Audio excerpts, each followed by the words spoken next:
Here with us now, gastroenterologist and founder of True You Weight Loss, Dr. Christopher McGowan. Doc, nice to see you again. Great to see you, Hena. So let's start. What is the cause of this outbreak? How worried should we be?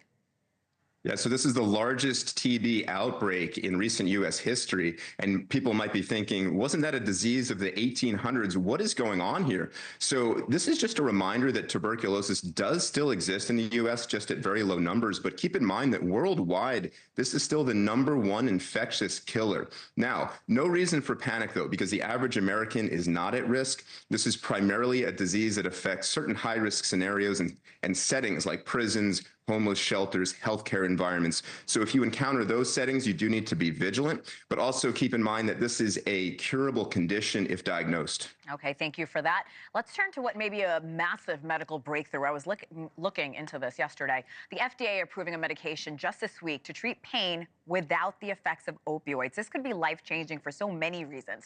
Tell us why this is such an important moment.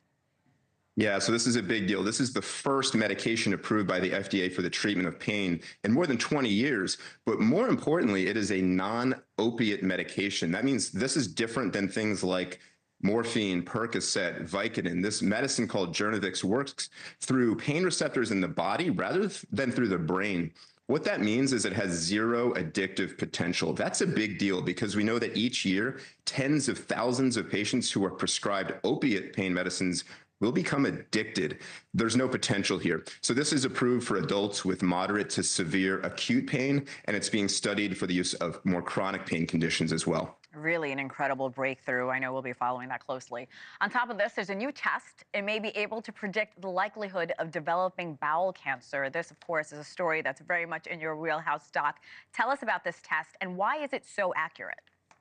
Yeah, definitely relevant to my world in gastroenterology. So UK researchers have developed a test to predict colon cancer. Now, this is in patients with a condition called ulcerative colitis, a type of inflammatory bowel disease.